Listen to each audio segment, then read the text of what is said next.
Hello Capricorn, Sun, Moon, Rising, and Venus signs. Kamusta kayo? Sana po ay nasa mabuti kayong kalagayan. Welcome back po sa Star Tarot. Kung bago kayo dito, welcome din kayo. Thank you sa inyong support. I truly appreciate it. God bless you all. Capricorn, we have play. Sabi dito, among the grass and wild violets lie undisturbed little secrets to uncover. Capricorn, maaring focused kayo sa trabaho, no? Baka madami kayong obligasyon, responsibilidad sa trabaho, sa pamilya, kaya siguro nakakaligtaan na ninyo na mag-unwind, no? Wala na kayong oras to play. But this is panawagan sa inyo. Okay? Nai-insert naman ninyo ito, no, na pag-unwind ninyo sa inyong priority list. Okay? Kasi kailangan natin ng balanse. Okay? Capricorn, kailangan ninyo ng balanse. Hindi pwedeng puro trabaho, puro stress, pagod, no? Di ba nga may kasabihan na all work and no play makes Jack a dull boy. Di ba?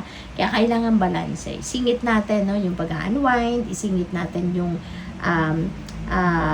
pamamasyal, yung pag-chill, pag-relax, no? Isingit natin yan para maging balance lang ang lahat, magiging maayos ang pakiramdam nyo lagi, yung magkakaroon kayo ng oras, no, sa lahat ng bagay, okay? Sa buhay ninyo. So, what else? We have bloom and attract more than butterflies. Okay? So, maaring expansion ito, Capricorn. Maybe meron kayong oras or pagkakataon ngayon, ano? At tignan ninyo kung ano yung mga oportunidad na nandiyan sa paligid ninyo. Because maybe ito na yung breakthrough, no? Na maghahatid sa inyo sa inyong tagumpay. Maaring ito na yung mga oportunidad na magdadala sa inyo para kayo ay mag-expand na, mag-growth na, mag-evolve na, yung ganon. We have strength. Ayan, don't let weeds and thistles cultivate in your garden. Ayan, hayaan. Huwag ninyong hayaan na yung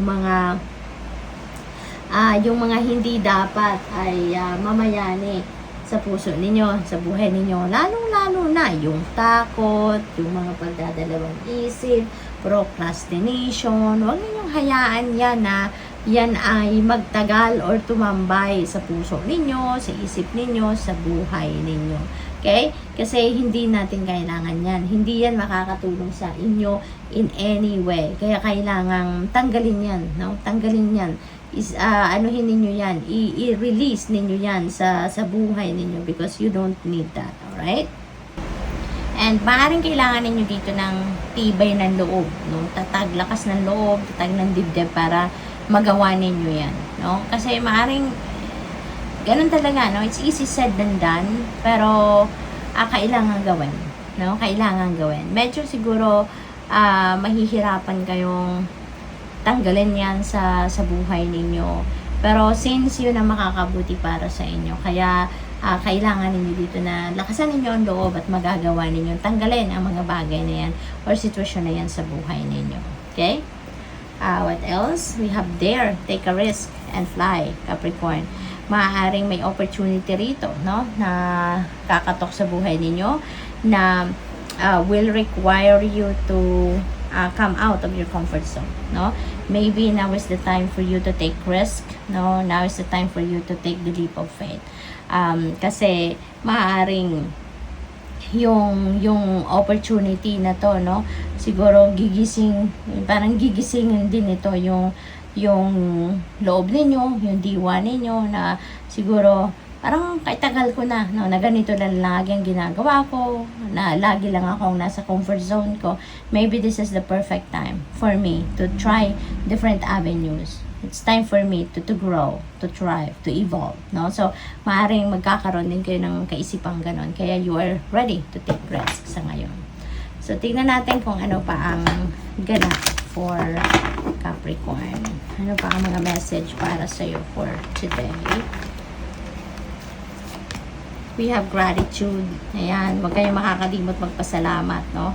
For anything, Capricorn. Lahat ng blessings na meron kayo and whatever it is that is yet to come, you know, learn to be grateful, no? Lagi tayong magpapasalamat. regardless kung malaki man yan, maliit, na biyaya, bongga man or simple. Regardless kung ano yon, we need to be grateful, okay?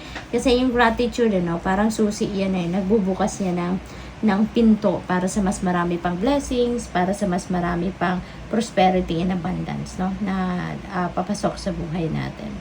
So, sabi dito sa card, life is one big, continuous circle of giving and receiving energy.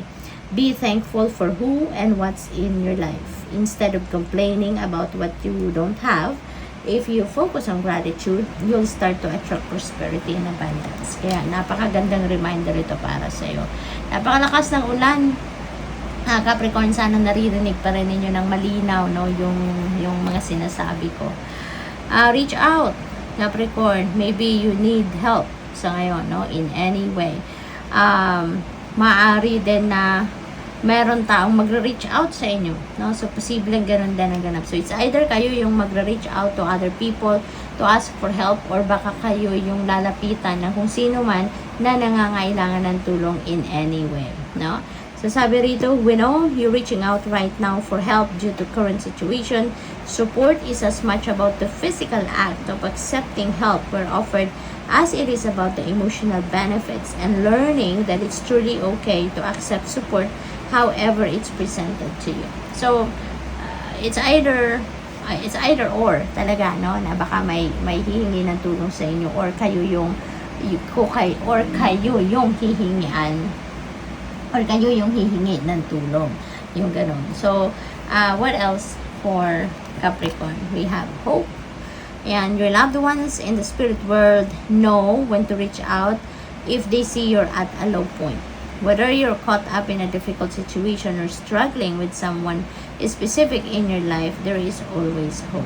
Okay? Kaya, wag ninyong hayaan na malunod kayo sa problema, wag ninyong hayaan na malunod kayo sa lungkot, yung mga ganun, There is always hope. Okay? There's always hope. Lagi ninyong buhayin sa puso ninyo ang liwanag, lagi ninyong buhayin sa puso ninyo yung hope and faith, Kasi when we are hoping for the best possible outcome, rest assured, na positive situations, positive things, solutions to your problems are coming your way. Okay? Yun ang sandalan ninyo. Lagi kayong umasa, Lagi kayong umasa na bubuti din ang inyong kalagayan, bubuti ang inyong sitwasyon, mag-i-improve ang inyong sitwasyon. Okay? Kasi hindi naman natutulog ang Diyos, hindi ba? God knows kung ano ang kailangan natin. God knows kung kailan natin kailangan ang isang bagay. Kaya, lagi tayong magdadasal. Okay? Lagi tayong magdadasal at lagi tayong umasa, na God will provide whatever it is that we need. Okay? So, what else? We have seek. The power of the Spirit exists in all things. Everything is made of energy, and every single thing in your physical world contains a fragment of Spirit, including you. We are all one with Spirit and always be connected to one another. Okay? Kaya, so maaring hinahanap ninyo rito, Capricorn, yung sarili ninyo, Parang napipick up ko rito, Capricorn, na maybe you are feeling empty, You're feeling some kind of emptiness sa puso ninyo. So, ang napipick up ko dito, you may need to connect, with your soul. You may need to connect with the divine universe dito.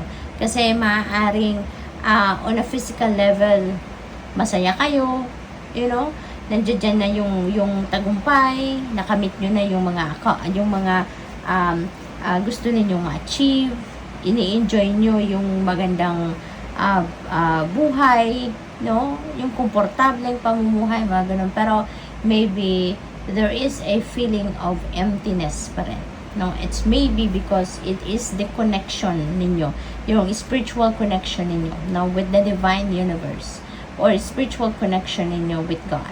Yung ganun. So, maybe that is what you need to look for. Maybe yun ang kailangan ninyong gawin, sa ngayon. And you'll see, You'll see. Baka yun nga ang kulang sa buhay ninyo.